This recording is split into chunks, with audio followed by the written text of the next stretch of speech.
19వ అధ్యాయం కాదు 2వ రాజులు 19వ అధ్యాయం 30 పైన వచనాలు చూడండి. ఏ సరిహద్దు 37వ వచనంలో ఉంటుంది. నెక్స్ట్ క్వశ్చన్, ఎరికో పట్టణం కట్టించినప్పుడు ఎవరి కుమారుడు చనిపోయాను? కరెక్ట్ అండి. నెక్స్ట్ క్వశ్చన్,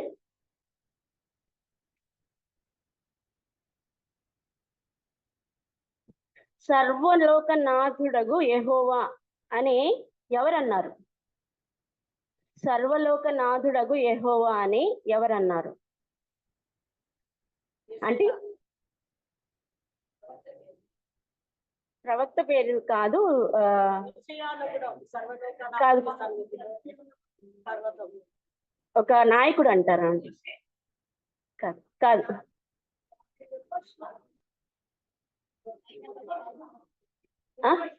యెహోషువ. ఎవరు చెప్పారు? యెహోషువ.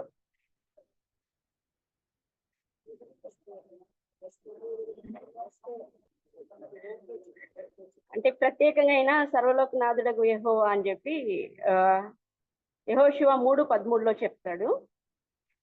నెక్స్ట్ క్వశ్చన్,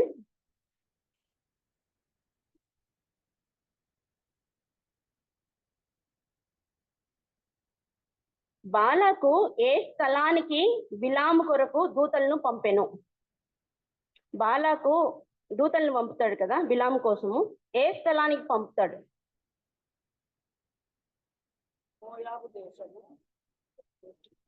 పర్టికులర్ గా ఒక స్థలం ఉంది.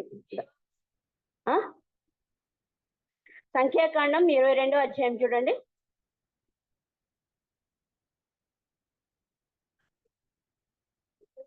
పెతోరు 22:5లో ఉంటుంది. పెతోరు. అష్షూరు దేశంలో ఉన్న నది పేరు ఏం పేరు? Easy question. కాదు కాదు,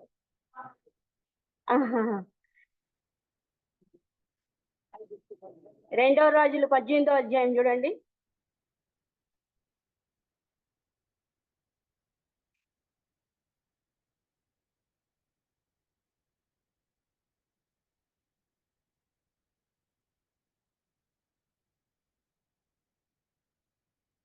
రెండవ రాజులు 18వ అధ్యాయం అండి.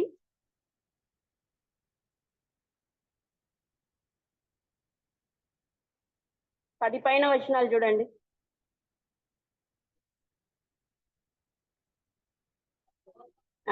గోజాను నది 12వ వచనంలో ఉంటుంది, గోజాను నది. నెక్స్ట్ క్వశ్చన్, దాతాను అబీరాముల గురించి మనం వినే ఉంటాం కదా. ఈ దాతాను అబీరాముల తండ్రి ఎవరు? ఏ గోత్రం వారు? కాదు కాదు ఆంటీ, కాదండి. దాతాను అబీరాముల తండ్రి ఎవరు? ఆయన ఏ గోత్రం వాడు? Aunty aunty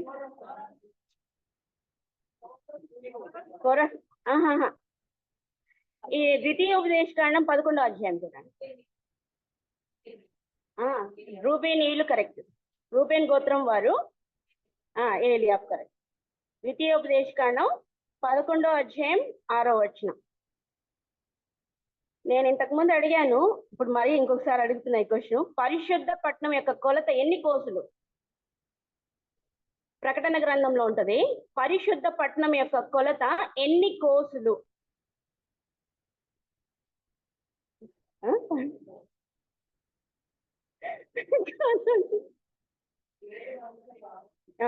correct, 750 కోసులు.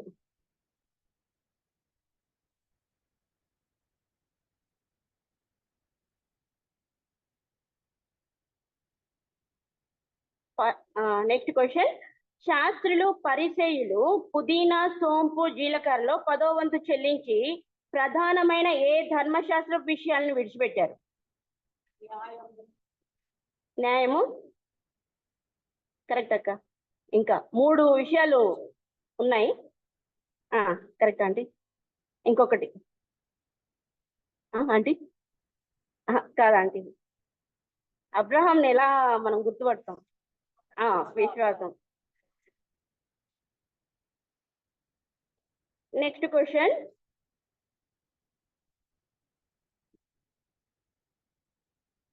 హెబెరు ఎవరి సంతతి వాడు? హెబెరు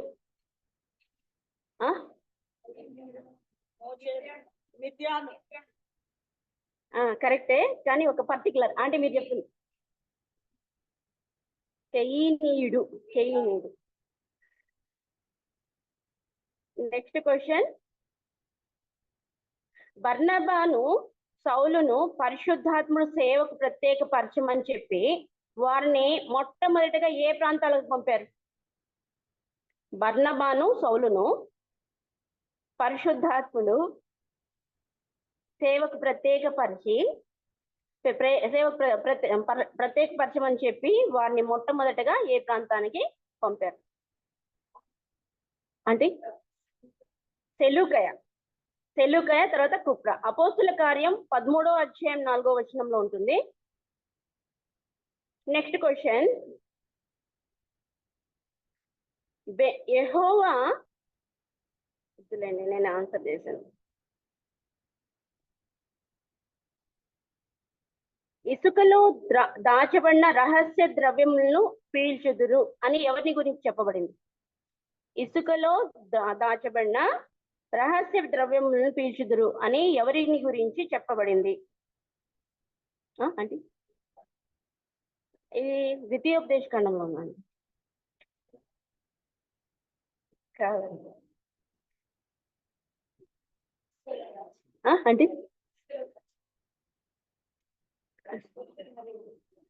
ఇసుకలో దాచబడిన రహస్య ద్రవ్యములను పీల్చుదురు అని ఎవరిని గురించి వ్రాయబడింది?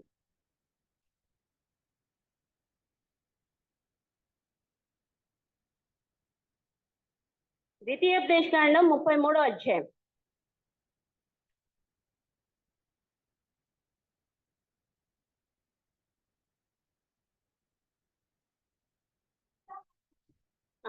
కరెక్ట్, ఇశ్శాఖారు. Next last but one question, సౌలు ప్రకటిస్తూ పైబట్ట లేకుండా ఎచ్చట పడి ఉండెను. సౌలు ప్రకటిస్తూ పైబట్ట లేకుండా ఎచ్చట పడి ఉండెను. అవును కరెక్ట్ ఆంటీ, రామాలోని నాయోతులో. మొదటి సమూయేలు 19వ అధ్యాయం 23వ వచనంలో చూడొచ్చు. నెక్స్ట్ లాస్ట్ క్వశ్చన్,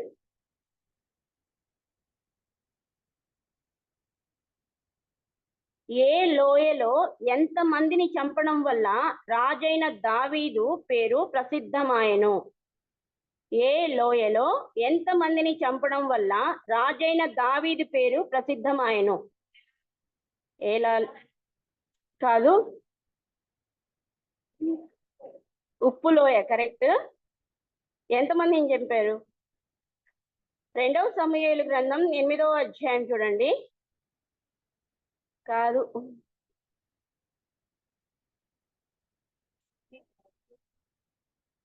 18,000 మందిని సిరియన్లని చంపుతాడు, అప్పుడు ఆయన పేరు ప్రసిద్ధమైందంట. సరే, దేవునికి స్తోత్రం.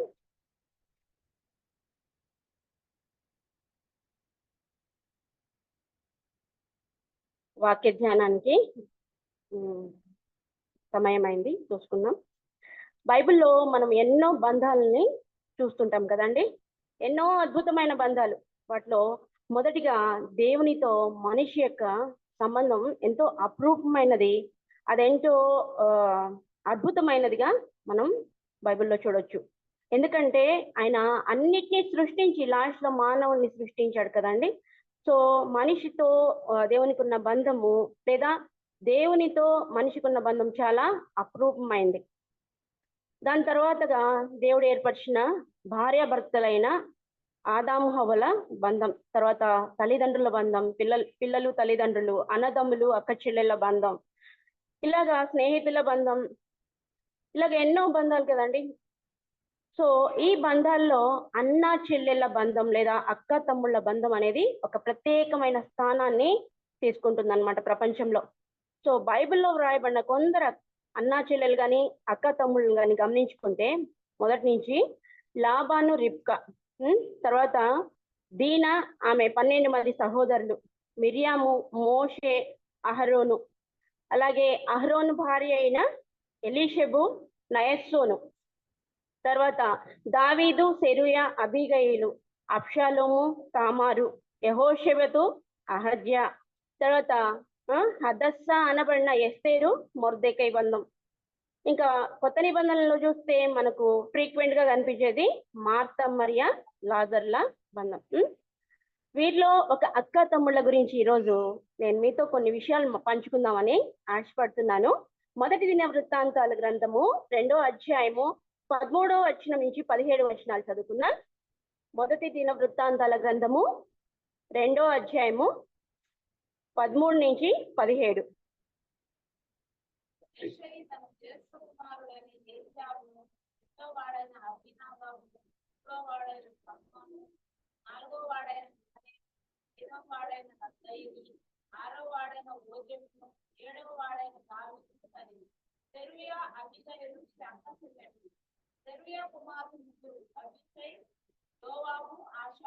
చాలమ్మా, చాలు. చదవబడిన వాక్యం నిమిత్తం ఒక చిన్న ప్రార్థన చేసుకుందాం. ప్రేమగల తండ్రి, కృపగల దేవ, మీకు వందనాలు, స్తోత్రాలు నాయన. ప్రభా, ఈ రోజు ప్రభా మీ పరిశుద్ధ దినంలో ప్రభా మేమందరం చేరి నాయన ప్రభా మిమ్మల్ని స్తుతించడానికి, మీ నామాన్ని ఘనపరచడానికి మీరు ఇచ్చిన గొప్ప తరుణాన్ని బట్టి మేము స్తుతిస్తున్నాం అయా. ప్రభా మీ సన్నిధికి చేరి వచ్చిండగా ప్రభా అయా మీ వాక్యాన్ని వినాలని వచ్చిండగా ప్రభా మీరు మాతో మాట్లాడండి నాయన అయా. దుమ్ము ధూళి వంటి దాన్ని, అయోగ్యురాల్ని అయా, ఏమాత్రం అర్హత లేని దాన్ని ప్రభా నన్ను మీ సిలువ చాటును మరుగు చేయండి ప్రభా. పూర్తిగా ప్రభా నన్ను సిలువ చాటును మరుగు చేసి మీ మాటలు ప్రభా మాకు వినిపించండి. తద్వారా తండ్రి మేము ఆత్మీయంగా ఎదిగి మీ మాటలు విని వాటిని ఆచరించే వరంగా ప్రభా అనేకులకు దీవెనకరంగా మేము ఉండునట్లుగా మాకు సహాయం దయచమని ప్రార్థిస్తున్నాం. ఏ సహోదరి ఏ ఆశతో ఇక్కడికి వచ్చినారు ప్రభా, ఆ సహోదరి యొక్క హృదయంలో ఉన్న బాధ ఏంటో ప్రభా, ఆమె అవసరతలు ఏంటో మీరు తరచి చూడండి, మీరు ఆదరించండి, మీరు బలపరచండి నాయన. మీరు సహాయం దయచమని వేడుకుంటాం తండ్రి. ఇగో నాయన వాక్య ధ్యానంలోకి వెళ్తున్నాం ప్రభా, మీరే మాట్లాడండి, నా నోటికి మీరు బూరగా ఉండండి ప్రభా. జ్ఞాపకం చేసుకునండి, నడిపింపుని దయచండి, మీ ఆత్మాభిషేకాన్ని దయచేయమని అయా ప్రభు మీకే మహిమ ఘనత ప్రభావాలు చెల్లిస్తూ మా ప్రభు ప్రియరక్షకుడైన యేసు క్రీస్తు వారి అతి శ్రేష్టమైన నమ్మకమైన శక్తి వల్ల నామంలో ప్రార్థన అడిగి వేడుకుంటున్నాను తండ్రి, ఆమేన్. అయితే ఇక్కడ సెరూయా, దావీదుల గురించి నేను కొన్ని విషయాలు మీతో పంచుకుందాం అనుకుంటున్నాను. సెరూయా అనే పదానికి అర్థం మొదటగా చూసుకుంటే వేదన, బాధ, శ్రమ. ఇంకో అర్థం చూసుకుంటే కనుక బామ్ అంటే ఔషధం, ఇంకో అర్థం సాల్వ్ అంటే రక్షించు, చల్లబరచు, ప్రశాంతత కలిగించు. ఇన్ని అర్థాలు సెరూయా పేరులో మనం గమనించుకోవచ్చు. ఆమె దావీదు యొక్క అక్క చెల్లెల్లో ఒక సహోదరి అంటే అక్కగా మనం గమనించుకోవచ్చు. తర్వాత ఆమె తండ్రి పేరు యెషై, తల్లి పేరు అయితే పరిశుద్ధ గ్రంథంలో రాయబడలేదు. తర్వాత భర్త పేరు చూస్తే కనుక ఆయన పేరు కూడా రాయబడలేదు. మేబీ ఆయన పిల్లలు చిన్నప్పుడే చనిపోయాడు లేదా ఆమె నుంచి విడిపోయారు, మనకు తెలియదు. వివిధ రకాల కథనాలు అయితే హిస్టరీ బుక్స్ లో ఉన్నాయి, కానీ అది మన అంశం కాదు కాబట్టి దాన్ని పక్కన ఉంచుతాం. అయితే ఈమెకి 3 కుమారులు ఉన్నట్లుగా మనం పరిశుద్ధ గ్రంథంలో చూస్తాం. వాళ్ళు అభిషై, యోవాబు, ఆషాహేలు. ఈ ఆషాహేల్ అనే అతను 3వ కుమారుడుగా చూస్తాము. ఈయన చనిపోయినప్పుడు మాత్రము వారి తండ్రి యొక్క సమాధిలో ఆయన్ని పాతి పెట్టబడినట్లుగా 2వ సమూయేలు గ్రంథము 2వ అధ్యాయము 32వ వచనంలో మనం గమనించవచ్చు. సో ఇక్కడ ఏంటి అంటే ఆమె భర్త లేడు అనేది మనం ఇక్కడ గమనించాలి. తర్వాత ఈమె సహోదరులు దావీదుతో పాటు 8 మంది సహోదరులను కలిగిన సహోదరి ఈమె. తర్వాత ఒక సహోదరి ఈమెకు ఉంది, ఆమె పేరు అబీగయిలు. సెరూయా దావీదు యొక్క అక్క. తల్లిలా దావీదుని చిన్నప్పటి నుంచి గమనించుకుంటూ వస్తోంది. తను ఎంతో ప్రేమించిన స్త్రీ. సెరూయా దావీదులో ఉన్న వీరత్వాన్ని, పట్టుదలని, ప్రార్థనని, తర్వాత ఆయన దేవుని మీద పాడిన పాటల్ని, తర్వాత దేవుని యొక్క ఆత్మ అతని మీద ఎంతగా ఉందో గమనించింది అనమాట. ఆత్మాభిషేకం కలిగిన దావీదుని గమనించిన, దగ్గరగా చూసిన సెరూయా అన్నమాట. దేవుని ఆత్మ కలిగిన దావీదుకి తన వంతు తను సహాయం చేయాలని ఎంతో కోరుకున్న స్త్రీ ఈమె. అంటే ఈమె చిన్నప్పటి నుంచి దావీదుని గమనించుకుంటూ వచ్చి, దావీదు మొదటగా తను గొర్రెల కాపరిగా ఉన్నప్పుడు ఎలుగుబంటిని, సింహాన్ని చీల్చివేసినట్లుగా లేఖనాలు మనకు బయలుపరుస్తున్నాయి. సో అంత చిన్న వయసులోనే దేవుని ఆత్మాభిషేకం లేకుండా ఏ నరుడు కూడా ఆ పని చేయలేడు కదండి. సో ఒక అక్కగా అది గుర్తించింది. అందుకే దావీదు వెన్నంటి ఉండి తన ప్రార్థన సహాయం చేస్తూ తన పిల్లల ముగ్గురిని ఆయన కోసం పెంచినట్లుగా ముందు ముందు మనం గమనించుకోవచ్చు. అయితే ఇక్కడ అంశం ఏంటి అంటే, మన మధ్య ఉన్న దైవజనుల్ని నిజంగా మనం గమనిస్తున్నామా? నిజంగా ఆత్మాభిషేకం కలిగిన దైవజనుల్ని మనం గమనిస్తున్నామా అండి? ఒకవేళ గమనిస్తే వారి పనిలో మనం ఏ రకంగా సహాయకులుగా ఉంటున్నాం? నిజంగా సహాయకులుగా ఉంటున్నామా? లేదా నిజంగా ఆత్మాభిషేకం కలిగిన దైవజనుల్ని ఆటంకపరిచే వరంగా ఉంటున్నామా? మనకు బైబిల్ జ్ఞానం ఎంతో ఉండొచ్చండి, కాదనటం లేదు, మంచిదే, ఉండాలి కూడా. అయితే ఆ జ్ఞానాన్ని మనం ఏ రకంగా ఉపయోగించుకుంటున్నాం? నిజంగా ఆత్మాభిషేకం కలిగిన దైవజనులను ఆటంకపరిచి వారి దుఃఖానికి మనం గురి చేస్తున్నామా? గమనించుకుందాం ప్రియ సహోదరి. దేవుడు మనకు జ్ఞానం ఇచ్చింది. మనము నిజంగా ఇలాంటివి మనం గమనించినప్పుడు వారికి మనం ఆ పని మనం చేయలేనప్పుడు వారి పనిలో మనం తగినట్లుగా తోడ్పాటు అందించేవారుగా మనం ఉండాలని దేవుడు ఆశపడుతున్నాడు. అలాగే ఈ సెరూయా గురించి నేను ధ్యానం చేసినప్పుడు స్త్రీలుగా మనం ఏం నేర్చుకోవాలి ఈ జీవితం నుంచి? మనకు ఏంటి, ఈ సెరూయా జీవితం గురించి ఎక్కువగా రాయబడలేదు, కానీ ఆమె యొక్క ముగ్గురు కుమారుల జీవితాన్ని మనం తరచి చూస్తే గనుక ఆమె ఎలాంటి స్త్రీనో మనకు అర్థమవుతుంది ప్రియురాల. సో గమనించినప్పుడు, నేను ధ్యానం చేసినప్పుడు పరిశుద్ధాత్ముడు ఈ జీవ గ్రంథం నుంచి నాకు బయలుపరిచిన సంగతులు మీతో కొన్ని పంచుకోవాలని ఇష్టపడుతున్నాను. యాక్చువల్లీ ఏ స్త్రీ అయినా సరే, మీరు నేను ఎవరైనా సరే, ఒక ఆశీర్వాదకరంగా మన జీవితం ఉండాలంటే, సంఘానికి ఆశీర్వాదకరంగా ఉండాలంటే, మన కుటుంబానికి ఆశీర్వాదకరంగా ఉండాలంటే, మన మధ్యలో ఉన్న దైవజనులకు మనం ఆశీర్వాదకరంగా ఉండాలంటే, మొట్టమొదటగా మనము దేవునికి పూర్తిగా సమర్పించుకోవాలండి. మనల్ని మనం పక్కన పెట్టేయాలి. నేను అనేదాన్ని పక్కన పెట్టేయాలి. మనం దేవునికి పూర్తిగా సమర్పణ చేసుకోవాలి. Whatever it is only Lord, only I can see only you, నువ్వే నాకు సమస్తం, నువ్వే అనేటట్లు మనం ఉండాలని దేవుడు ఆశపడుతున్నాడండి. అందుకే నన్ను దేవుడు సృష్టించున్నాడు ప్రియులారా. సో దేవుణ్ణి పూర్తిగా దేవునికి సమర్పించుకొని పూర్తి విధేయత కలిగి ఆయనకు లోబడి ఉండాలని దేవుడు ఇష్టపడుతున్నాడు. అప్పుడే నా జీవితాలు దీవెనకరంగా దేవుడు మారుస్తాడు. ఈ స్త్రీని చూసినప్పుడు, ఈ స్త్రీని గురించి మనం ధ్యానించినప్పుడు ఇది ఎంతో కరెక్ట్ అని కూడా అనిపిస్తుంది అనమాట.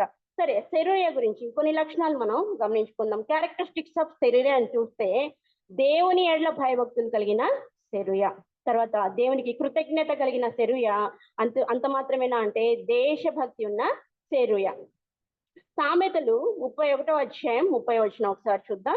సామెతలు 31:30 అందరికి తెలిసిన వచనమే.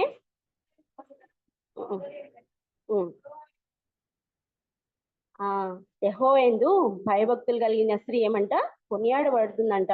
సో సెరూయా ఎంతో ప్రార్థించే స్త్రీగా, భక్తుపరురాలుగా ఉందండి. దేవుడు అంటే, దేశం అంటే ప్రేమ కలిగిన స్త్రీగా ఏమే ఉంది. దేవుని అంట కృతజ్ఞత కలిగిందనమాట. దేవుడు దావీదుకి తోడై ఉన్నాడని, ఆయనని అభిషేకించాడని ఆమె ఎప్పుడైతే గమనించిందో, ఎప్పుడైతే ఆయన జీవితాన్ని ఆమె చూసిందో దగ్గరుండి, ఏం చేసిందంటే, ఆయన ఖచ్చితంగా ఇజ్రాయెల్కి రాజు అవుతాడు ఒక రోజు. సో నేను ఏ రకంగా ఈ బిడ్డకి నేను నా తమ్ముడికి సహాయం చేయగలను అనుకుంటూ తను ఏం చేసి తన ముగ్గురు పిల్లల్ని తన కోసం పెంచిందండి. తన ముగ్గురు పిల్లల్ని మీ మామయ్యని చూసి నేర్చుకోండి. ఆయన ఆత్మాభిషేకం కలిగిన ఒక పురుషుడు, ఆయన ఆత్మాభిషేకం కలిగిన వాడు. సో ఈ రోజు ఆయన శ్రమ పడుతుండొచ్చు సౌలు వల్ల, ఇతరుల వల్ల, కానీ ఒక రోజు ఈ ఇశ్రాయేల్ని ఏలే రాజు అవుతాడు. బిడ్డలరా, మీరు ఆయనతో ఉండండి. ఆయన ఎలా వెళ్తున్నాడు, ఆయన ఏం చేస్తున్నాడు గమనించండి. తద్వారా మీరు కూడా ఆ లక్షణాలు పుణికిపుచ్చుకోవాలని చిన్నప్పటి నుంచే వాళ్ళని ఉగ్గుపాలతో సహా వాళ్ళని ఏ రకంగా పెంచిందంటే దేవుళ్ళలో పెంచుకుంటూ వచ్చిందండి. తద్వారా తన పిల్లలు వ్యర్థంగా లోకానుసారంగా మారిపోకూడదని, వారి జీవితం దేవునికి, దేశానికి మాత్రమే ఉపయోగపడాలని ఆ రీతిగా ఆమె వారిని పెంచినట్లుగా మనం వారి జీవితాలను మనం తరచి చూస్తే మనకు తెలుస్తుంది. దేవుని ప్రణాళికను బట్టి ఆమె నడుచుకుందండి. దేశ క్షేమం కొరకు తనకు ఉన్న 3 పిల్లల్ని కూడా దావీదుకు అప్పగించింది. తద్వారా ఆ రకంగా తన బిడ్డల జీవితాలు ధన్యమయ్యేలాగా, తన బిడ్డల జీవితాలు ఈ రోజు మనం మాట్లాడుకుంటున్నాము అంటే దానికి కారణము ఆ తల్లి ఎంతో ఎంతో ప్రార్థనా పూర్వకంగా వారిని పెంచినట్టుగా మనం గమనించుకోవచ్చు. కీర్తనల గ్రంథము 120వ అధ్యాయము 127వ అధ్యాయము 3వ వచనం చదువుకుందాం. కుమారులు యెహోవా అనుగ్రహించు స్వాస్థ్యము, గర్భఫలము ఆయన ఇచ్చు బహుమానమే కదండి. కుమారులు యెహోవా ఇచ్చు స్వాస్థ్యము, గర్భఫలము ఆయన ఇచ్చు బహుమానమే. సో దేవుడు తనకు ప్రేమించి ఇచ్చిన 3 పిల్లల్ని దేవునికే ప్రతిష్ఠించిందండి ఆ స్త్రీ. సో మీకు నాకు కూడా పిల్లలు ఉన్నారు. మనం ఎవరికి ప్రతిష్ఠిస్తున్నామండి? మనకు భయభక్తులు నిజంగా ఉంటే ఏమని పెంచుతున్నాం? వారిని ఏ రకంగా పెంచుతున్నాం? లోకానికి వదిలేసామా? లేదా వారిని చిన్నప్పటి నుంచే వారిని దేవుని కోసమే నిలబడాలి, డాక్టర్ అవ్వాలి, ఇంజనీర్ అవ్వాలి అని అనుకోవడం తప్పు కాదండి. అయితే మొదటగా ఎవరికి ఇవ్వాలి ప్రాధాన్యత? మీరు నేను మన పిల్లలు దేవునికి ఇచ్చినప్పుడు ఈ రకంగా ఈ పిల్లలు ఎలాగైతే ఆశీర్వాదకరంగా మార్చబడ్డారో మన పిల్లలు కూడా ఆశీర్వాదకరంగా మార్చబడతారండి. సో కాబట్టి ఇంకా ఈ రకంగా భయభక్తులు కలిగిన స్త్రీలను చూసి చాలా మంది ఉన్నారు. లూదియా, కొత్త నిబంధన గ్రంథంలో లూదియా ఉంది కదండి. ఎప్పుడైతే పౌలు గారి సువార్త విని ఆమె రక్షణ పొందుకునిందో అప్పటి నుంచి పౌలు గారిని మా ఇంటికి రండి అయ్యా, మీరు మా ఇంట్లో ఉండండి అయ్యా. సో ఇవన్నీ ఎలా వచ్చాయి ఆమెకి అంటే దేవుని ఏళ్ళ భయభక్తులు కలిగినప్పుడు ఖచ్చితంగా మనము ఎవరిని సన్మానిస్తాం? దైవజనుల్ని ఖచ్చితంగా సన్మానిస్తాం. దేవుని పనిలో ముందుండడానికి ఇష్టపడతాం. అంత మాత్రమేనా అంటే మనం ఎప్పుడైతే దేవుని బిడ్డలుగా ఉంటామో, దేవుని యందు భయభక్తులు కలిగి ఉంటామో, మన దేశ క్షేమం కోసం కూడా మనము ప్రయాసపడే వారంగా ఉంటాం. మనం వెళ్ళి యుద్ధాలు ఏం డైరెక్ట్ గా చేయక్కర్లేదు. మనం చెరచాటు నుండి ప్రార్థించే వారంగా ఉంటే ఆ రకంగా ఎంతో ఉపయోగపడిన ప్రార్థనలు మనం చేయొచ్చు అనమాట. మన దేశం క్షేమం కోరి ప్రార్థించవచ్చు. ఎంతమంది మణిపూర్ కోసం మనం ప్రార్థన చేస్తున్నామండి. మన దేశంలో ఎంత మంది ఉన్నారండి, ఎంత ఎంత వ్యయ ప్రయాసాలతో బార్డర్స్ లో సేవ చేస్తున్నారు. ఎంతమంది మనం నిజంగా సమర్పణ కలిగి రోజు కొంత సమయం అయినా వారి కోసం ప్రార్థిస్తున్నామండి. అమ్మ ఈ రోజు నుంచి ఒక నిర్ణయం తీసుకుందాం. తద్వారా దేశం కోసము మన దేవుడి పనిలో మనం ఉపయోగపడే స్త్రీలుగా మనం ఉండాలని దేవుడు ఆశపడుతున్నాడు. ఇంకా అకుల ప్రిస్కిల్లాల గురించి మనం గమనిస్తే ఆమె కూడా భర్తకు సాటి అయిన సహాయంగా ఉంటూనే దేవుని సేవలో ఆమె ముందుకు వెళ్ళినట్లుగా. ఇవన్నీ ఎలా చేయగలిగింది? ఓన్లీ బికాజ్ ఆఫ్ దేవుని ఏళ్ల భయభక్తులు కలిగి ఉన్నప్పుడే ఇవన్నీ సాధ్యం అవుతాయి. నెక్స్ట్ ఈ రకంగా రెండో క్యారెక్టర్ గురించి మనం గమనిస్తే ధైర్యం తెగువ కలిగిన స్త్రీగా సెరూయని మనం గమనించవచ్చు. ఈమెని అసలు ఫస్ట్ ధ్యానం చేసినప్పుడు నాకు నిజంగా ఎంత ఆశ్చర్యం అనిపించిందంటే, నిజంగా ఇంత ధైర్యమా, ఇంత తెగువ. ఎందుకంటే భర్త లేడండి, భర్త లేడు. ఉన్న 3 పిల్లల్ని సైన్యంలోకి పంపించేసింది. అది ఏంటి? ఫ్రంట్ సైడ్ ఉండే లీడర్స్ లాగా పరాక్రమవంతులుగా తయారు చేసింది. ఎవరిస్తారండి ఈ రోజుల్లో సైన్యంలో ఒక్కసారి పోతే వాళ్ళు వెనక్కి వస్తారని గ్యారంటీ ఉంటుందా అండి? 9 to 5 జాబ్ ఇదేమైనా సాఫ్ట్వేర్ ఉద్యోగమా, టీచర్ జాబా? లేదు, ఏమైనా కావచ్చు, వాట్ ఎవర్. కానీ ఆమె తెగువని చూస్తే నిజంగా ఆశ్చర్యం వేస్తుంది. మనం ఎక్కడున్నాము? మనకి ఇన్ని సౌకర్యాలు దేవుడు ఇచ్చారు, మనం దేవుని కోసం ఏం చేస్తున్నాం? నిజంగా అద్భుతమైన స్త్రీ అండి ఆమె. సరే, ఇంకా ఏం చెప్తుంది తెలుసా? తన తమ్ముడు గురించి ఆమె ఆలోచిస్తూ తమ తమ్ముడు రాజు అవుతాడు. సో ఆయనకి రక్షణగా ఒక కవచంగా తన బిడ్డలు ఉండాలని, నాయన మీ మామయ్య శత్రు సమూహంతో పోరాడేటప్పుడు ఒకవేళ ఆయన ప్రాణానికి ఏమైనా హాని ఉంటే గనక మీరు చుట్టూ వెళ్ళి కవచంలాగా ఉండండి. ఒకవేళ మీ ప్రాణాలు పోయినా పర్వాలేదు, ఇది దేవుని కోసము దేశం కోసం అనుకోండి, కానీ మీరు మాత్రం వెనకడుగు వేయద్దు. కాబోయే మహారాజు ప్రాణాలు ఏమాత్రం పోవడానికి వీల్లేదు. నిజంగా ఎంత తెగువండి, ఎంత సమర్పణ కలిగిన స్త్రీ. సో ఇలాగా మీరు చనిపోయినా పర్వాలేదు, కానీ దేశం కోసం చనిపోండి, దేవుని కోసం చనిపోండి, కానీ ఇలాంటి బ్రతికే బ్రతకాలి. అవును, పౌలు కూడా అంటారు కదండి. ఫిలిప్పీ పత్రిక 1వ అధ్యాయం 21వ వచనంలో పౌలు గారు ఏమంటారు చూద్దాం.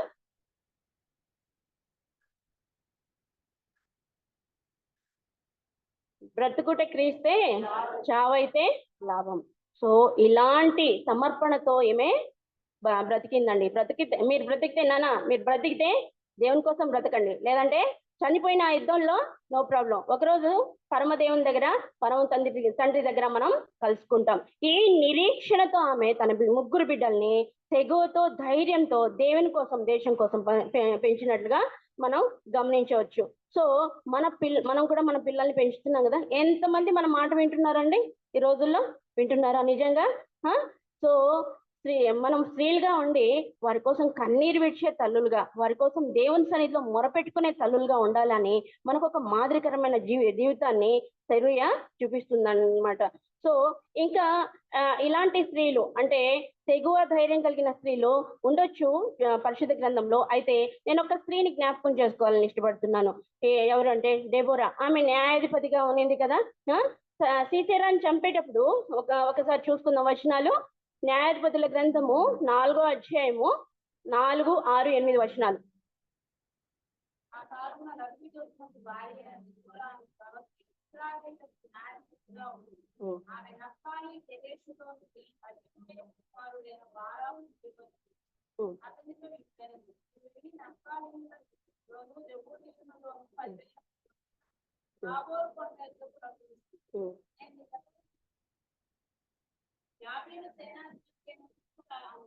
అతని రథములను అతని సైన్యమును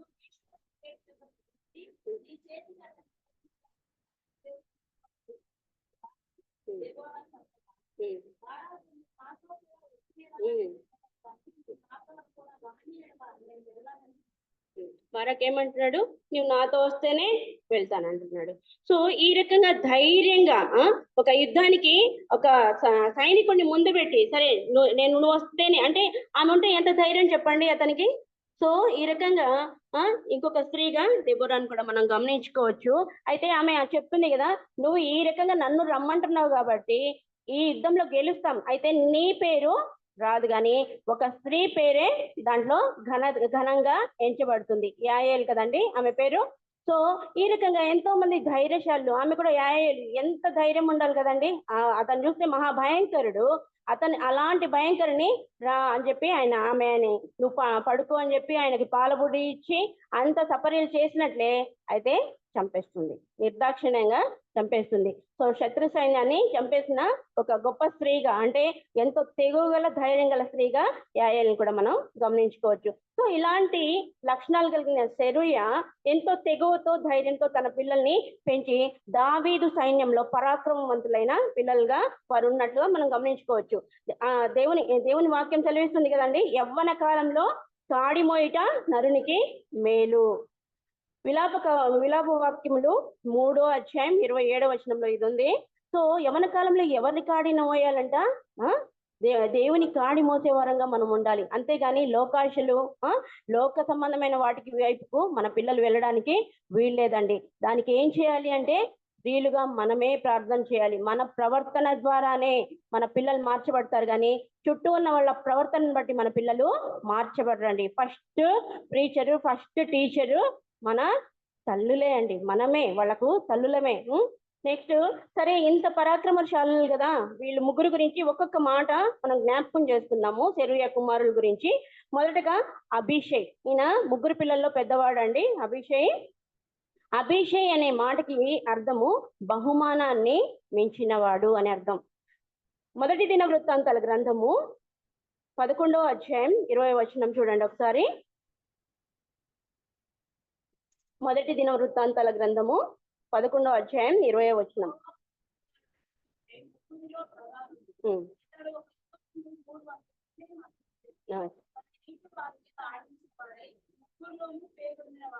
చాలా. సో ఎలాంటి వాడంట? 300 మందిని ఒకేసారి చంపినట్లుగా చూస్తున్నాం. సో ఆయన పరాక్రమవంతుడా కాదా? ఆయనకి ఎంత ధైర్యం అని చెప్పాలి, ఎంత మైటీ వారియర్ గా మన అభిషేకం చూస్తున్నాం. అయితే ముఖ్యంగా ఒక వచనం చూసుకుందాం. 2వ సమూయేలు 21వ అధ్యాయం 15. 2వ సమూయేలు 21వ అధ్యాయం 15 నుంచి 17 వచనాలు.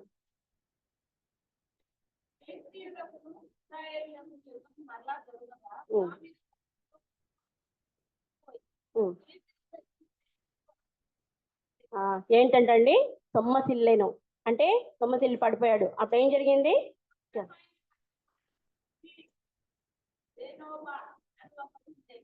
ధరించిన కట్టుకు ఒకరి ఉమ్, ఈటే 300 బొచ్చుల ఎత్తు ఇక్కడగలదు. ఉమ్, నేను దాడికి ఉమ్. చాలమ్మా. సో ఇక్కడ చూసారా, అభిషేక్ ఏం చేశాడు? తల్లి చెప్పినట్లు విన్నాడా? ఆ? ఆయన ప్రాణం కూడా పోవచ్చు కదా అక్కడ ఆ ఫిలిష్తీన్ చేతిలో. కానీ దావీదు కోసం నా ప్రాణాలు పోయినా పర్వాలేదు, ఈయన బ్రతకాలి, ఈయన అభిషేకం పొందిన వ్యక్తి కాబట్టి ఈయన బ్రతకాలి, ఈయన కోసము నా ప్రాణాలు పోయినా పర్వాలేదు అని అక్కడ దావీదుని కాపాడుతాడు. ఇంకో సందర్భంలో యాక్చువల్లీ షిమి వచ్చి దావీదిని ఎంతో దూషిస్తూ శపిస్తూ ఉన్నప్పుడు ఈ అభిషేక్ అంటాడు కదా, చచ్చిన కుక్క లాంటి ఇతను వచ్చి నిన్ను అనడం ఏంటి నా ఏలినవాడా, నువ్వు ఒక్క మాట చెప్పు, తన తల నరికి నీ పాదాల దగ్గర తీసుకొచ్చి పెడతాను అంటే ఏంటి? దావీదు ఓర్చుకోగలుగుతున్నాడు, కానీ దావీదుని గురించి ఒక్క మాట అన్నా కూడా ఈ సెరూయా కుమారులు ఓర్చుకోలేకపోతున్నారు. అదే మన పరమ తండ్రి కూడా అదే మన దగ్గర నుంచి ఆశిస్తున్నాడండి. మన పరమ తండ్రికి మనం ఎంత కృతజ్ఞతగా ఉన్నామో, ఈ జీవితం ఆయన ఇచ్చాడు, రక్షణ జీవితం ఆయన ఇచ్చాడు. ఈ రోజు శ్వాస పిలుస్తున్నామంటే, ఈ రోజు మరొక రోజులో మనము బ్రతికి ఉన్నామంటే ఆయన కృప కదండి. ఆయనకు మనం ఏమాత్రం కృతజ్ఞతగా ఉన్నాం. మీరు చూడండి, సెరూయా కుమారులు తల్లి చెప్పినట్లు దావీదుకి ఎంతో కృతజ్ఞత వారి జీవితం అర్పించేశారండి. మరి మనం మన జీవితాల్లో మన పరమదేవునికి, మన పరమ తండ్రికి ఏం అర్పిస్తున్నాం? ఆ కలువరి శిలువలో ఆయన మన కోసం ప్రాణాలు త్యాగం చేశాడండి. ఆ కలువరి శిలువలో ఆయన ఎన్ని శ్రమలు ఓర్చుకున్నారండి. ఏ మాత్రం పాపం చేయని దేవాది దేవుడైన ఆయన నీకోసం నా కోసం ప్రాణం పెట్టాడమ్మా, మీకోసం నా కోసం బలి అయ్యాడు, ఉమ్మి వేయించుకున్నాడు, గాయాలు పాలయ్యాడు, యెరూషలేం వీధుల్లో ఏడవబడ్డాడండి. అయితే మనం ఆయన కోసం ఏం చేస్తున్నాం? ఏమాత్రం కృతజ్ఞతగా ఉన్నాం? పరీక్షించుకుందాం ప్రియులరా. మన దేవుని ఎడల మనం కృతజ్ఞత కలిగి ఉండాలండి. దేవుని కోసం ఏం చేసేకైనా మనం రెడీగా ఉండాలండి. అన్ని పక్కన పెట్టండి, అన్ని పక్కన పెట్టొచ్చు, కానీ ఒక్క దేవుని కోసం ఏదైనా చేయడానికి. మేము పెద్ద పెద్ద బాధ్యతల గురించి నేను చెప్పట్లేదు, కానీ మనకి ఏ బాధ్యత దేవుడు ఇచ్చినాడు దాన్ని మనం సక్రమంగా చేస్తున్నామా లేదా అనేదే దేవుడు చూస్తాడు. నువ్వు వెళ్ళి పోరాటాలు చేయమని కానీ, ఇండ్లు కుటుంబం వదిలేసి నువ్వు త్యాగాలు చేయమని కానీ దేవుడు అనట్లేదు, కానీ నీకు ఏ పర్టికులర్ బాధ్యత ఇచ్చాడు అని దేవుడు చూస్తాడు.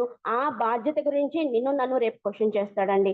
సో మనము ఏ రకంగా ఉండాలి? దేవుని ప్రేమించే వరంగా, దేవుని కోసం తెగువగలిగిన స్త్రీగా ఉండాలని దేవుడు ఇష్టపడుతున్నాడు. అంత మాత్రమే కాదు, దావీదును సొంత కుమారులే చాలా బాధ పెడతారు. బయట ఉన్న శత్రువులే కాకుండా అమ్నోను ఒక రకంగా బాధ పెడతాడు, అదోనియే ఇంకో రకంగా బాధ పెడతాడు. అబ్షాలోము అయితే ఇంకా ఏ రకంగా అంటే రాజ్యాన్ని తీసుకొని చేయకూడని కార్యం అంతా చేస్తాడనమాట. కానీ దావీదు అప్పుడు అనుకుంటే యుద్ధం చేసి అబ్షాలోమును చంపలేడా? కానీ నా కొడుకుని నేను చంపకూడదు అని మెత్తని మనసు కలిగిన దావీదు ఏం చేస్తాడు? ఆ రాజ్యాన్ని అతనికే వదిలేసి వెళ్ళిపోతాడు. అయితే సెరూయా కుమారులు ప్రతి క్షణంలో, ప్రతి టైంలో కూడా ఆయనకి తోడుగా ఉన్నారండి. అదే మన కష్టాల్లో, మన బాధల్లో, మన శ్రమల్లో ఏది వచ్చినా కూడా దేవుని కోసం నిందొచ్చిందా భరిద్దాం, దేవుని కోసం ఏదైనా సరే మనం భరించే వారంగా ఉండాలని. ఏ రకంగా అయితే దావీదుకు సెరూయా కుమారులు ఒబీడియంట్ గా ఉన్నారో, సెరూయా చేత ప్రేరేపించబడిన కుమారులు ఒబీడియంట్ గా ఉన్నారో, మనం కూడా ఆ రకంగా ఉండాలని పరమ తండ్రి ఇష్టపడుతున్నాడండి. అదే మాదిరిగా నెక్స్ట్ యోవాబుని చూద్దాం. మొదటగా అభిషేక్ చూసుకున్నాము, తర్వాత యోవాబుని చూద్దాము. యోవాబు అనే మాటకి అర్థము యెహోవా నా తండ్రి. యోవాబు అనే మాటకి అర్థం యెహోవా నా తండ్రి. ఈయన ప్రవీణత కలిగిన పరాక్రమవంతుడండి, సైన్యంలో గొప్ప అధికారి. అయితే కఠినుడండి, కఠినుడు, రక్త పిపాసి కలిగిన మనిషి. అయితే ఇది మన సబ్జెక్ట్ కాదు, అది పక్కన పెడదాం. అయితే ఈయన ఎలాగ సైన్యాధిపతి అయ్యాడు అంటే, ఊరికనే మా అక్క కొడుకు కదా, నా కోసం వీళ్ళు ఎంత ప్రయాసపడుతున్నారు కదా అని పదవి ఇచ్చేయలేదండి. No partiality at all. దావీదు ఒకసారి యెబూసు అంటే యెరూషలేం అనే చోట వీళ్ళకి ఒక పోటీ పెడతాడనమాట. ఎవరైతే ఈ పోటీలో గెలుస్తారో వాళ్ళకు సైన్యాధిపతిగా పదవి దొరుకుతుంది అని ఆయన మొదటి దినవృత్తాంతాల గ్రంథము 11వ అధ్యాయము 6-7 వచనాలు చూసుకున్నా. ఎవడు మొదట పిల్లలను హతం చేయను వాడు మృత్యుడును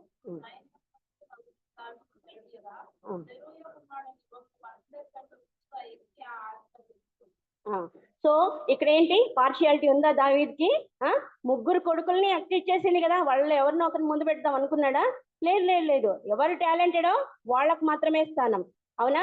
మరి మనం ఎలా ఉన్నాం? మన పిల్లల విషయంలో కానీ, మన సంఘంలో కానీ, మనం బయట మన ప్రవర్తన కానీ పార్షియాలిటీతో ఉన్నామా ప్రియులారా?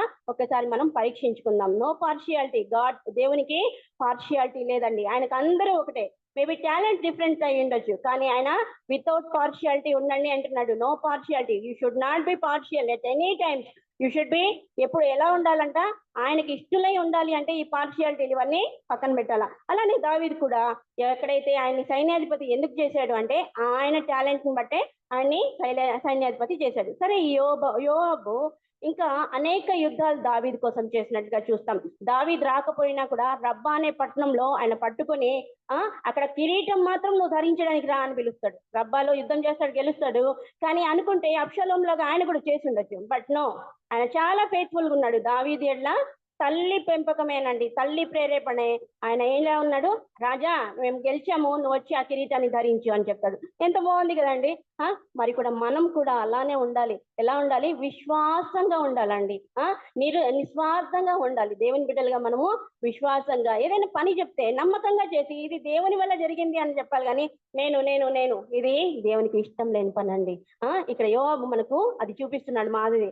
సో అంత మాత్రమేనా అంటే యోబు అబ్షాలోమును చంపేస్తాడు. ఎందుకు చంపుతాడు? మనకు యోబు చాలా కఠినుడుగా కనిపిస్తాడు, కరెక్టే. ఎందుకు చంపేస్తాడు? అబ్షాలోము బతికుంటే దావీదుకు మరీ పోరాటాలు. ఎందుకంటే తండ్రిని అంత ఘోరంగా బాధ పెట్టాడు, రాజ్యాన్ని లాక్కున్నాడు. తర్వాత ఆ ఉపపత్నుల దగ్గర చేయరాని కార్యం అంతా చేస్తాడు. ఇవన్నీ గమనించి అంటాడు రాజు, దావీదు రాజు మెత్తని హృదయం గలవాడు కదా, ఏమంటాడు? అబ్షాలోమును వదిలేయండి, ఒకవేళ గెలిస్తే అంటాడు. కానీ ఆయన ఏం పర్వాలేదు, వితౌట్ ఎనీ డౌట్ చంపేస్తాడు అనమాట. సో ఈ రకంగా చంపడం వల్ల దావీదుకి బాధ కలుగుతుంది, దావీదుకి కోపం వస్తుందని కూడా తెలుసు. అయితే తన మామ ముఖ్యం, తనకి అభిషేకించబడిన దావీదు ముఖ్యం. సో నేను చెడ్డ అయితేనా, నో ప్రాబ్లం, కానీ నేను దావీదు కోసమే పనిచేస్తాను. అంత నమ్మకంగా ఉన్నాడు యోవాబు. తర్వాత సరే, యుద్ధంలో గెలిచారు. అబ్షాలోం చనిపోయిన తర్వాత దావీదు ఏం చేస్తాడు? అబ్షాలోమా అని ఏడుస్తూ తన కోసం పనిచేసిన వారిని కంఫర్ట్ చేయకుండా, వాడిని మెచ్చుకోకుండా వెళ్ళి పైన గదిలో ఉన్నప్పుడు ఈయన వెళ్ళి ఏం చెప్తాడు?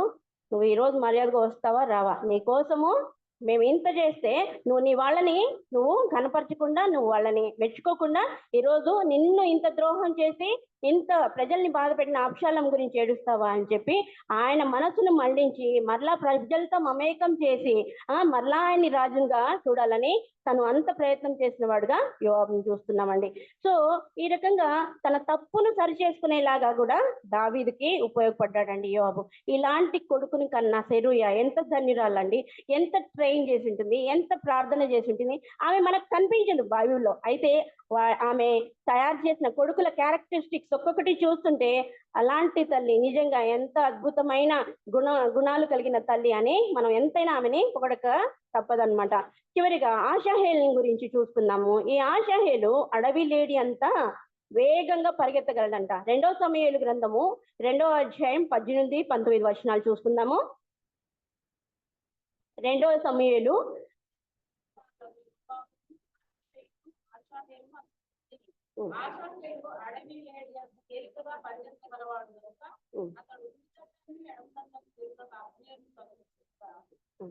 చాలమ్మా. ఇంకా 2వ సమూయేలు గ్రంథం 23వ అధ్యాయం 24వ వచనం ఒకటి చదువు.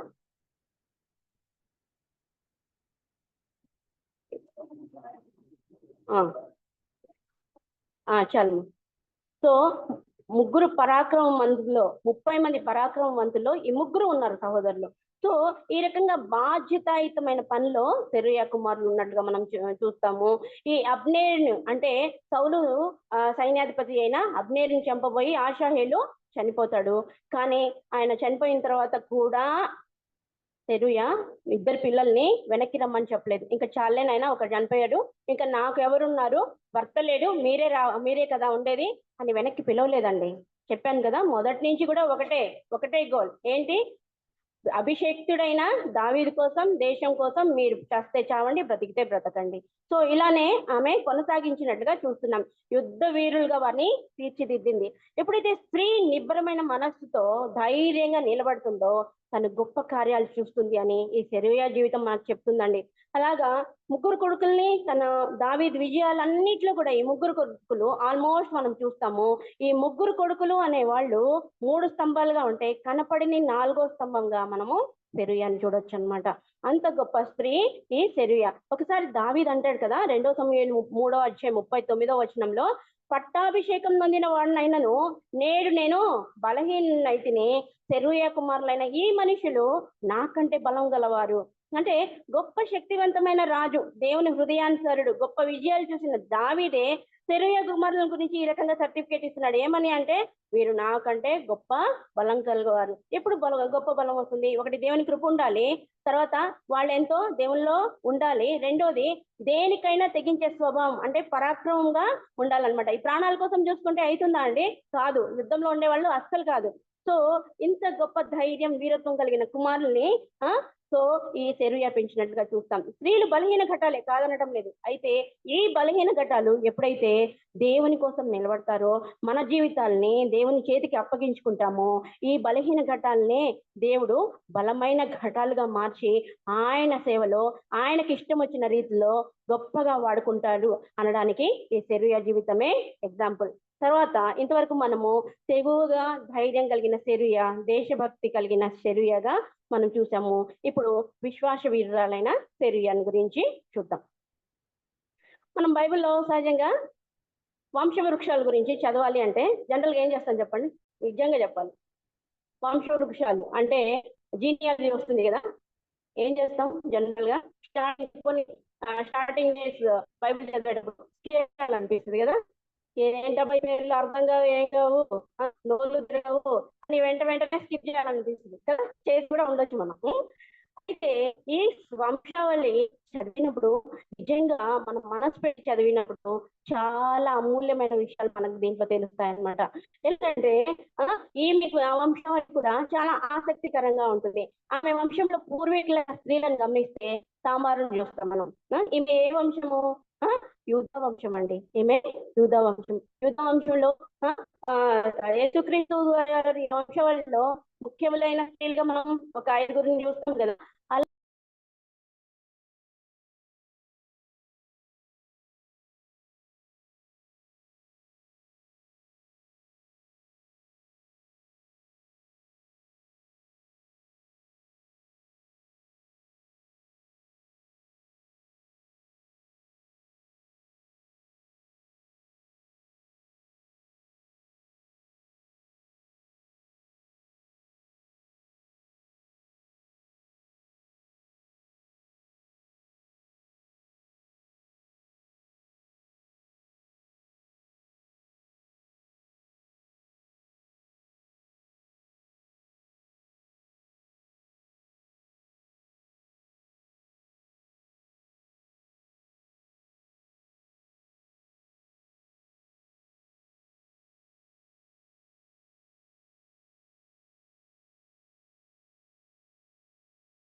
మా కుమార్తెలు నగరునికై చెక్కిన మూల కంబాలుగా ఉన్నారంట.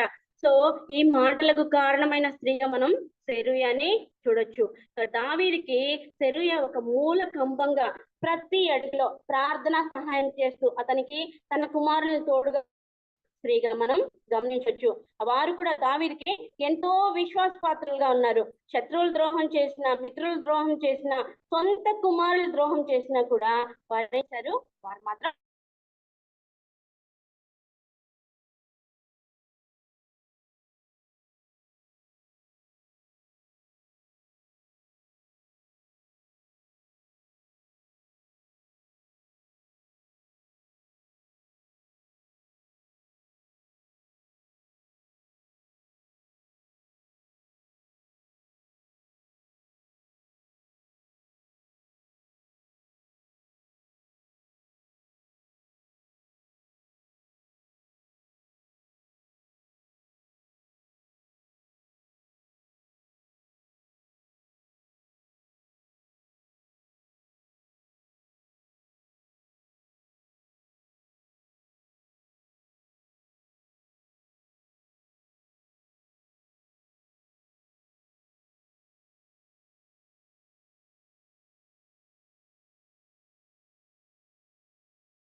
మందు పూసే ఒక ఔషధం లాగా, ఎలా అంటే ప్రార్థన సహాయంతో ఔషధంగా తను నమ్మకమైన రాయబారులుగా తన ముగ్గురు కుమారులు దావీదుకి తోడుగా ఉంచిన మొదటి యోహాను 3:18 చూడండి ఒకసారి.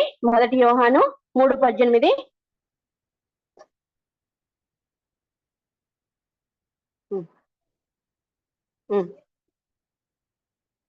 ఎలా ఉండాలంటండి మనం ఊరికే మాటలు మాట్లాడి ఇది వాక్యంలో ఇలా ఉందమ్మా అని చెప్పేస్తే సరిపోతుందా?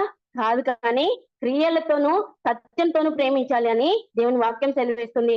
అలానే అభిషై, యోవాబు, ఆషహేలు దావీదుకి నమ్మకమైన రాయబారులుగా ఆమె పెంచి దావీదు చుట్టూ ఒక కవచంగా, దావీదు కష్టాల్లో ఔషధంగా ఈ సెరూయాని చూడొచ్చు అన్నమాట.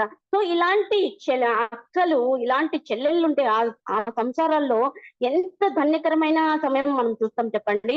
నిజంగా ఇలాంటి అక్కలుగా మనం ఉండగలుగుతున్నామా? ఇలాంటి చెల్లెలుగా ఉండగలుగుతున్నామా?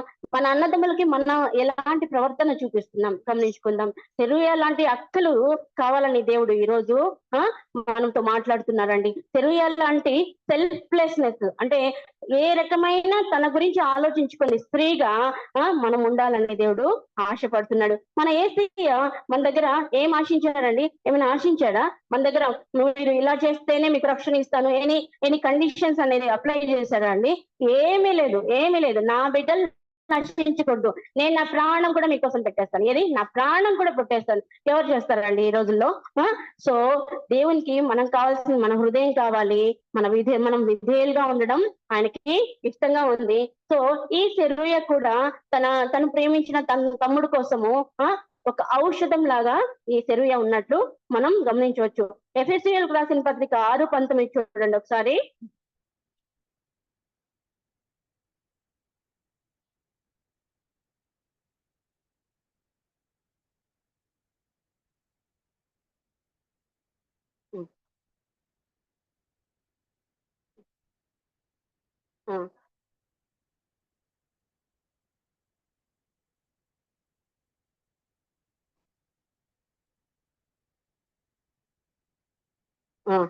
ఇక్కడ పౌలు గారు ఇక్కడ నమ్మకమైన రాయబారిగా క్రీస్తు కొరకు ఉన్నారనమాట.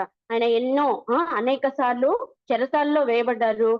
5 సార్లు 39 కొరడా దెబ్బలు 5 సార్లు తిన్నట్టుగా మనం పౌలు గారి గురించి వింటాం. అనేక సార్లు ప్రమాదాలకు గురయ్యారు, అనేక సార్లు హేళనలకు, అవమానాలకు అన్ని గురయ్యారు. కానీ ఎవరి కోసం నిలబడ్డారు?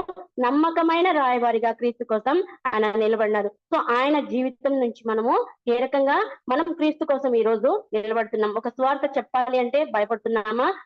ఒక మాట పక్కింటి వాళ్ళతో దేవుని గురించి పంచుకోవాలంటే భయపడుతున్నామా? మరి మనం ఎలాంటి రాయబారులుగా ఉన్నాం? పోనీ మన ఇంట్లో వాళ్ళకి మనం ఎలాంటి ఔషధంగా ఉన్నాం? మన ఇంట్లో వాళ్ళకి మనం ఔషధంగా ఉన్నామా? లేకపోతే టించర్ వేస్తే ఎలా బగ్గుమంటుంది అలాగున్నామా? గమనించుకుందాం. మనం ఎలాగుండాలి? ఔషధంగా ఉండాలి. మన మాట ఎలా ఉండాలి? ఔషధంగా పనిచేయాలి. సో ఉండొచ్చు ఇంట్లో వాళ్ళని మనం అర్థం చేసుకోకపోయినా కూడా మన ప్రకారంగా మనము ఔషధం వల్లే పనిచేసే స్త్రీలుగా ఉండాలి. ఇంట్లో వాళ్ళకి నెమ్మదినిచ్చి కలుగజేసే స్త్రీలుగా ఉండాలి. ఇది దేశయ్య మన దగ్గర నుంచి ఆశిస్తున్నాడు. సెరూయా ఎవరికి? దావీదుకి ఔషధంగా ఉంది. నెక్స్ట్ ఇంతవరకు మనం ఏం చూసుకున్నాము? దావీదు సహోదరి అయిన సెరూయా దేవుని యెడల భయభక్తులు కలిగిన స్త్రీ, ధైర్యం కలిగిన స్త్రీ. తర్వాత దావీదుకి ఔషధంగా పనిచేస్తున్న సెరూయా విశ్వాస వీరురాలైన సెరూయా. ఇంకా 5వదిగా సహోదర ప్రేమ కలిగిన సెరూయా. ఈ రోజుల్లో ఫ్రాంక్ గా మాట్లాడుకుందాం. ఎంతమంది తన సహోదరులు సహోదరులు ఐకమత్యంగా ఉండగలుగుతున్నామండి మన జీవితాల్లో? ఎంతమంది ఉంటున్నారు? నెక్స్ట్ ఒకవేళ మన అన్నలో అక్కలో మన చెల్లెలో తమ్ముడో మనకంటే మంచి స్థాయికి వెళ్తే ఓర్చుకునే స్వభావం మనలో ఉందా? మనం ఆ రకంగా ఉండగలుగుతున్నామా? ఇష్టపడుతున్నామా? మనము వారి కోసం ప్రార్థించే వరంగా ఉంటున్నామా? లేదు. ఇంకా కావాలంటే వారి జీవితాల్లో వారి కుటుంబాల్లో గొడవలు పెట్టి మనం ఆనందించే వరంగా ఉంటున్నాం. వారి జీవితాలు విడిపోయినా పర్వాలేదు, మనం మాత్రము మన సహోదరులు మనతోనే ఉండాలి, మన సహోదరులు మనతోనే ఉండాలి. ఎలాంటి జనరేషన్ కి మనం వచ్చామండి? సో దేవుడు బిడ్డలుగా మనం ఏ రకంగా ఉండాలి? సెరూయాని చూసి మనం ఏమేం నేర్చుకోవాలి? ఆమె సహోదర ప్రేమ కలిగింది. దావీదుకి ఇంకా 7 మంది సహోదరులు, ఇంకొక సహోదరి కూడా ఉంది. ఆ సహోదరులు ఎవరి గాని దావీదుకి ఎంత సహాయం చేసినట్లుగా మనం చూడం. ఇంకా దావీదుకి ఇంకొక సహోదరుడు ఉన్నాడు, షిమ్యా అనే సహోదరుడు. అతని కుమారుడు ఉన్నాడు, అతని పేరు యెహోనాదాబు. అతని పేరు యెహోనాదాబు. అతను ఏం చేస్తాడు, దావీదు కుమారుడు అమ్నోన్తో ఏం మాట్లాడతాడు, ఆ ఎందుకు నువ్వు ఇలా ఉన్నావు అంటే, నా చెల్లెలైన తామారు గురించి నేను ఇలా ఉన్నాను అంటే, సొంత చెల్లెలతో చేయగారిని కార్యం చేయాలని అది ఇష్టపడుతుంటే, ఈ చిమ్యాకు పుట్టిన కుమారుడు ఏం చేస్తున్నాడు, వెళ్ళు ఇదేం పర్వాలేదు, ఎలా కప్పట నాటకం ఆడాలని అతనికి నేర్పిస్తున్న వాడిలాగా ఉన్నాడు. అంటే ఎంత కీడు చేసేవాడుగా ఉన్నారండి. సొంత ఎవరు, చిన్నాన్న కొడుకుకి ఇలాంటి కీడు చేస్తున్నాడు. దావీదు కుటుంబంలో ఈ కీడు వల్ల ఎంతగా దావీదు నష్టపోతాడో మనం గమనించవచ్చు. దానివల్ల అమ్నోను చనిపోతాడు, తర్వాత అబ్షాలోము చనిపోతాడు. అబ్షాలోము చేయడానికి పనులు చేయాల్సి వస్తుంది. అబ్షాలోము తండ్రిని తరిమేసినట్లుగా చూస్తాము రాజ్యం కోసము. తర్వాత ఇదే ఫాలో అయ్యి అదోనియా కూడా చనిపోయినట్లుగా చూస్తాం. సో ఎంత కీడు కారణమైంది. అయితే సెరూయా కుమారులు మాత్రం ఎప్పుడు దావీదు పక్షాన ఉండి అతనికి ఎప్పుడు ఎలా ఉన్నారంట, ఒక అండగా అతని బాగోగులు చూసుకునేవారే కానీ తమ గురించి ఆలోచించకుండా అతని గురించే ఆలోచించేవారుగా. అలాంటి సహోదర ప్రేమ కలిగిన కుమారుని కలిగి ఉంది ఈ సెరూయా. తెలిసిండగా అండి వాళ్ళకి అమ్నోను చేసిన కార్యము, అమ్నోని ఎవరైతే ప్రేరేపించారో అతని గురించి తెలిసిండదా. స్టిల్ దావీదు కోసమే వారు బ్రతికారండి. సో మనం ఎలాంటి సహోదర ప్రేమ కలిగి ఉన్నాం. ఫర్ ఎగ్జాంపుల్ దేవుడు మనకేం చెప్తున్నాడంటే, 1 యోహాను 4:20 ఒకసారి చూస్తున్నాం.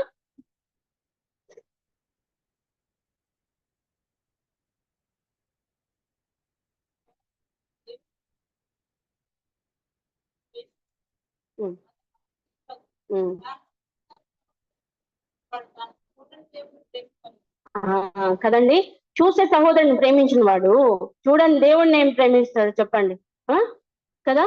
సో మనము మన సహోదరుని వాళ్ళు తప్పే చేసిండొచ్చు, క్షమించే వారంగా ఉండాలి. ఎన్నిసార్లు క్షమించాలంటే దేశ ఏం చెప్తాడు పేతురుకి, ఎన్నిసార్లు అయినా 77 సార్లు ఎన్నిసార్లు అయినా నువ్వు క్షమించాలి అంటున్నాడు. సో అలాంటి ప్రేమ కలిగి ఉండాలి మనం. సహోదరులు అంటే మనకు అంటే మన ఇంట్లో పుట్టిన వాళ్ళే కాదండి, సంఘంలో ఉన్న వాళ్ళందరూ మన సహోదరులే. క్షమించేద్దాం, ఎక్కడికక్కడ మనం సార్ట్అవుట్ చేసుకుందాం ప్రాబ్లమ్స్.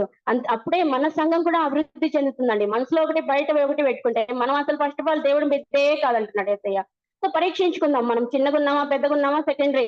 కానీ ఈ రోజు దేవుడు మనతో ఏం మాట్లాడుతున్నాడంటే, సహోదర ప్రేమ కలిగి ఉండండి. దేవుడు మనకు అదే మాదిరి చూపి వెళ్ళాడు కదండి యేసయ్య.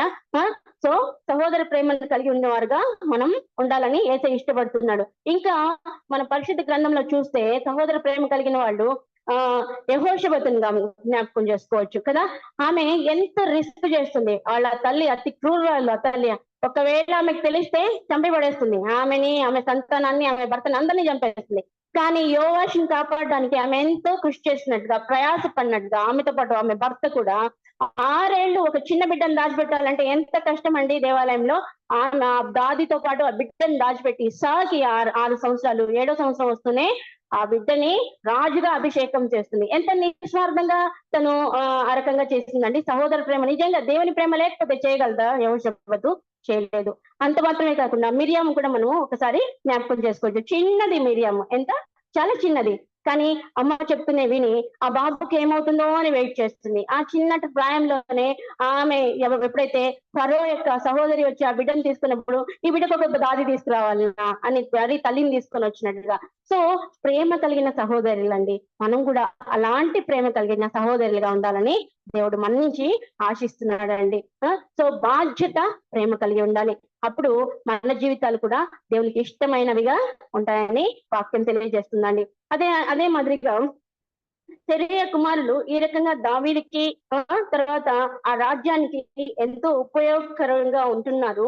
అంత మాత్రమే కాకుండా ఇక్కడ ఇంకొక లక్షణం సెరూయాని గురించి నేను మాట్లాడాలని ఆశపడుతున్నాను. అదే నిస్వార్థపరురాలైన సెరూయా. సెరూయాలో ఎక్కడే కానీ ఎలాంటి స్వార్థం కనిపించదు. భర్త లేడు, వృద్ధాప్యంలో వీళ్ళకి ముగ్గురికి ఏమైనా అయిపోతే నాకు తోడు ఎవరు, నా జీవితం ఎట్లా. మనమైతే అంతే కదండి, 4 పిల్లలు ఉంటే నువ్వు ఒకడు దేవుని సేవకు కావాలంటే లేదంటే నువ్వు ఇంజనీర్ గా, నువ్వు డాక్టర్ గా, నువ్వు ఇంకోటిగా, కానీ నువ్వు నా దగ్గరే ఉండాలి, ఎక్కడికి వెళ్ళదు కదా. ఇలాగే ఉంటాం కదా మనం పిల్లల గురించి. లేదంటే నేను నీ దగ్గర ఉంటా, నువ్వు నా దగ్గర, నేను నీ దగ్గర, అంతే కదండి. దేవుని కోసం మీరు ప్రాకులాడండి, ఏమైనా పర్వాలేదు.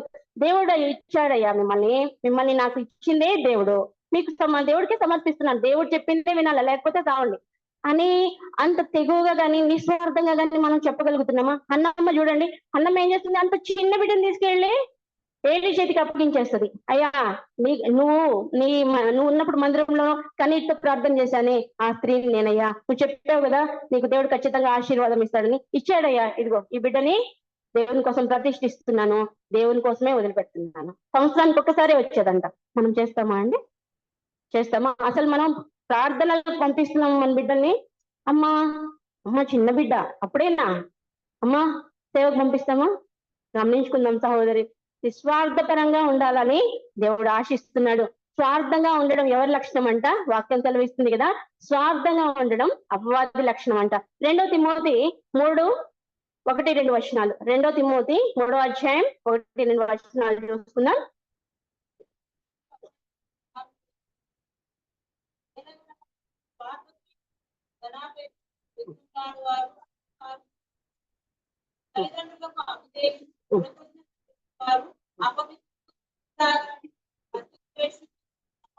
చాలు చాలు చాలు. ఇక్కడ ముఖ్యంగా చూడాల్సింది, మనుషులు ఎలా ఉన్నారంట, అపాయకరమైన కాలంలో స్వార్థ ప్రియులుగా ఉన్నారంట. అవునా?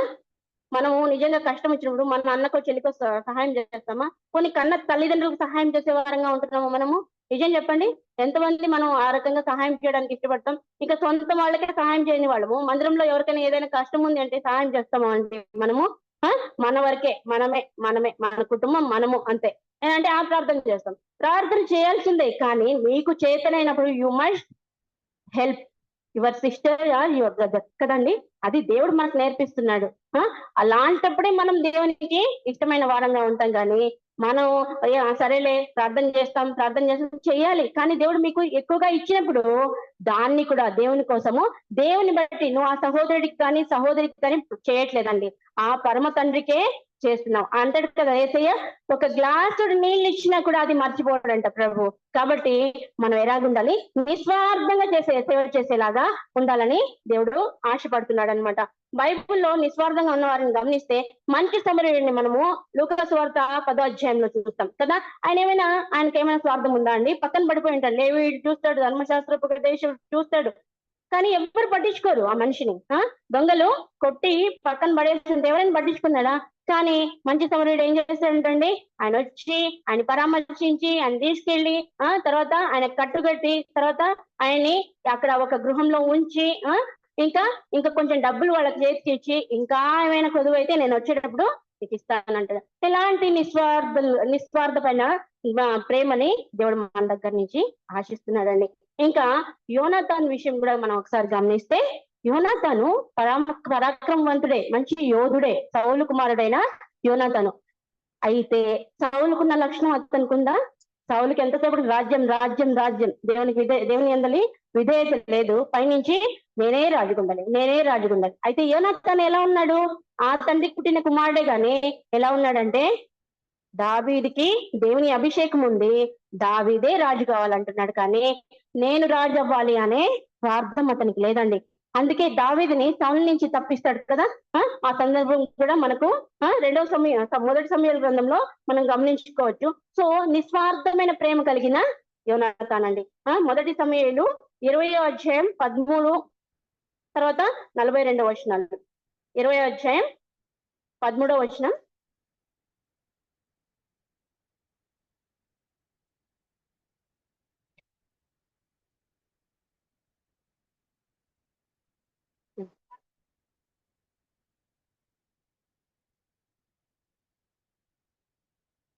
ఆ 42వ వచనమ్మా.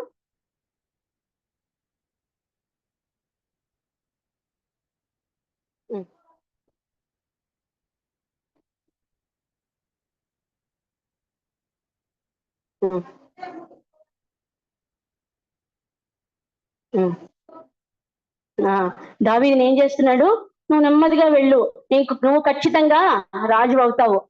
మా తండ్రి ఇలా అపాయం చేయాలని అనుకుంటున్నాడని నాకు ఇప్పుడే తెలిసింది, కాబట్టి నువ్వు వెళ్ళిపో, దేవుడు నీకు తోడై ఉంటాడు, నెమ్మది కలిగి ఉండు, ఒకరోజు నువ్వు రాజు అవుతావు, అప్పుడు నన్ను జ్ఞాపకం చేసుకో అని యోనాతాను అంటున్నాడు అనమాట. సో నిస్వార్థమైన ప్రేమ కలిగిన యోనాతాను చూస్తున్నాం. ఇలాంటి లక్షణమే సెరూయాలో మనం చూస్తున్నాం కదండి.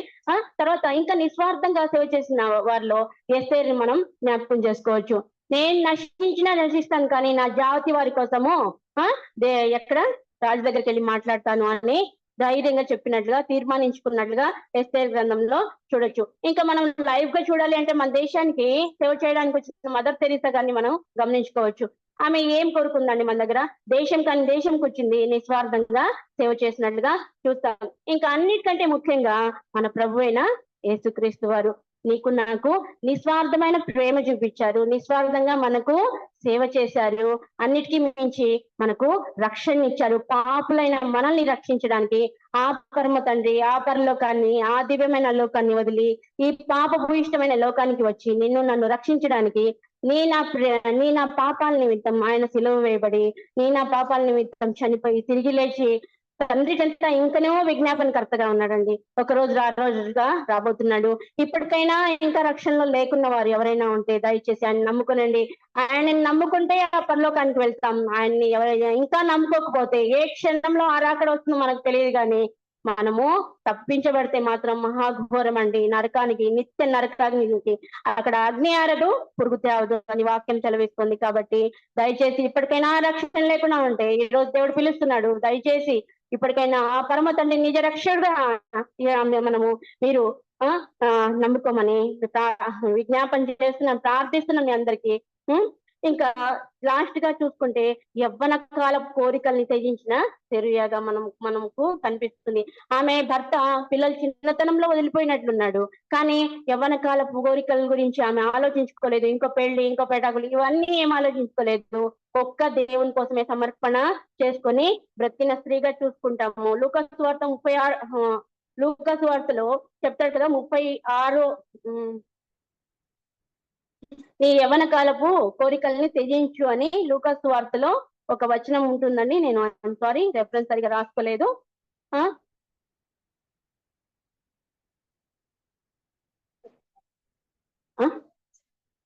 యవనేచ్చుల నుండి నీ యవనేచ్చుల నుండి పారిపొమ్ము అని లూకా సువార్తలో వ్రాయబడింది. రోమా 6:13 ఒకసారి చూసుకోండి. రోమా 6:13. మరియు మీ అవయవములను దుర్నీతి సాధనములుగా పాపమునకు అప్పగింపకుడి అనుంది. ఆమె తన అవయవాల్ని దుర్నీతి సాధనాలుగా అప్పగింపలేదు, కానీ ఆమె దేవునికి సమర్పించుకున్న స్త్రీగా చూస్తాము. ఇంకా అక్కడ తన తమ్ముడికే కాకుండా తన కుమారులకి, అంతేకాకుండా ఈరోజు సెరూయా జీవితాన్ని ధ్యానిస్తున్న మనకు కూడా ఒక మాదిరికరమైన జీవితాన్ని చూపించినట్లుగా సెరూయాని గురించి మనం చూసుకోవచ్చు. తీతుకు రాసిన పత్రిక 2వ అధ్యాయం 7వ వచనంలో అది గమనించవచ్చు మనము. తీతుకు రాసిన పత్రిక 2వ అధ్యాయం 7వ వచనం. పరపక్షమందుండు వాడు మనల్ని గురించి చెడు మాత్రం ఏదియో చెప్పనేరక సిగ్గుపడినట్లు అన్నిటి యందు నిన్ను నీవే సత్కార్యముల విషయమై మాదిరి కనపరుచుకును. ఈ రకంగా తను చేసిన సత్కార్యముల వల్ల మనకు మాదిరి చూపిస్తోంది సెరూయా. సో పిల్లల్ని కష్టపడే వారిగా పెంచాలండి. లోక భోగాలు, స్వార్థాల కోసము సంపదలు సృష్టించుకోవాలి, వీటి కోసం మనము పెంచరాదు. సెరూయా లాంటి భారం మనం కలిగి ఉంటే మన ద్వారా కూడా దేవుడు ఎన్నో గొప్ప కార్యాలు చేసి దేవుని నామానికి మహిమ కలుగునట్టుగా ఆయన మనల్ని మంచుకుంటాడు అని చెప్పడానికి, అంతేకాకుండా మన పేర్లు కూడా జీవ గ్రంథంలో వ్రాయబడతాయి అని చెప్పడానికి సెరూయా జీవితమే మనకు ఒక ఎగ్జాంపుల్ గా ఉంచుతున్నాడు. మేబీ ఒకవేళ దావీదు తన అక్క అయిన సెరూయా కుమారులైన యోవాబు, ఆషహేలు, అబీషైలు చేసింది ఒకవేళ మర్చిపోయి ఉండొచ్చేమో, కానీ ప్రియ సోదరి మన ప్రభు మాత్రం మనం చేసింది ఎంత మాత్రమో మర్చిపోడు. దావీదు మనిషే, అక్క కుమారులు చేసిన దానికి ఏ చిన్న బహుమతులు ఇచ్చాడో, కానీ మన పరమ తండ్రి మనం ఆయన కోసం చేసిన ప్రతి పనికి ఆయన గొప్ప బహుమతులు ఆ పరలోకంలో మన కోసము సిద్ధపరిచి ఉన్నాడు. సరే, బాధను శ్రమను దేవుని కోసం ఓర్చుకుందండి. మన జీవితంలో దేవుని పనిచేసేటప్పుడు ఎన్నో అనానుకూల పరిస్థితులు ఎదురవచ్చు, అవమానాలు ఎదురవచ్చు, నిందలు ఎదురవచ్చు, ఇబ్బందులు, సూటిపోటి మాటలు ఎదురవచ్చు. గుర్తుంచుకోండి ప్రియులరా, శ్రమ లేకుండా మనకు కిరీటం అనేది పొందలేము. గుర్తుంచుకోండి, శ్రమ లేకుండా మనం ఎట్టి పరిస్థితుల్లో బహుమానాలు అనేవి పొందుకోలేము. శ్రమ పడడానికి మరి ఈ రోజు మీరు నేను సిద్ధంగా ఉన్నామా? ఉంటే కనుక ఒకవేళ ఏదైనా సాకులు చెప్పి దేవుని పని చేయకుండా తప్పించుకుంటున్నామా? ఏమి చేయకుండా దేవుని పని ఏం చేయకుండా ఆయన రాకడ సమయానికి అలానే మోడుగా మిగిలిపోతున్నామా? దేవుని పనిలో శ్రమ ఉంటుంది, కానీ ఆ శ్రమకు తగిన ఫలితము దేవుడు ఖచ్చితంగా మనకు ఇస్తాడండి. అబ్రహాముకు మోషేకి బహుమానం ఇవ్వలేదా అండి దేవుడు? అబ్రహాంని ఏ రకంగా మలిచాడు? 25 సంవత్సరాల తర్వాత కుమారుని ఇచ్చాడు. అంతేకాకుండా విశ్వాసులకి తండ్రిగా ఆయన్ని చేశాడు. మోషేని ఏం చేశాడండి? ఎంత గొప్ప నాయకుడిగా చేశాడు కదండి ఆయన. సో రూతును, రాహాబును, మరియమ్మను దేవుడు ఆశీర్వదించలేదా అండి? రూతు జీవితం ఎలా ఉంది? రాహాబు జీవితం ఎలా ఉంది? మరియమ్మ ఎంత దీనురాలండి, కానీ వారిని ఆశీర్వదించిన దేవుడు. ఈ రోజు మనం కూడా అలాంటి దీవెన పొందాలంటే త్యాగం చేయాలండి. దేవుని కోసం త్యాగం చేయాలి. ఐగుప్తు లాంటి ఈ లోక భోగాల్ని వదలాలి. సమర్పణ కలిగిన జీవితం కలిగి ఉండాలి. నిస్వార్థంతో దేవుని సేవ చేసే జీవితం ఆయనకు కావాలండి. సో ఏకైక నిజ దేవుడి కోసం మనం ప్రయాసపడే బిడ్డలుగా ఉండాలని ఆ దేవుడు ఈ రోజు మనతో మాట్లాడాడు. సో ఆ దేవుడు మనకు ఎల్లప్పుడూ తోడై ఉండును గాక. మనల్ని ఆయన కృపను బట్టి ఆయన ఇష్టాంతరంగా మన జీవితాలను నడిపించాలని నేను ఆశపడుతున్నాను. దేవుడు తన కొద్ది వాక్యం దీవించి ఆశీర్వదించిన గాక. గ్రూప్ లో ఒక పాట పోస్ట్ చేశాము, విశ్వాస వనితలం అనేది పాడుకుందాం.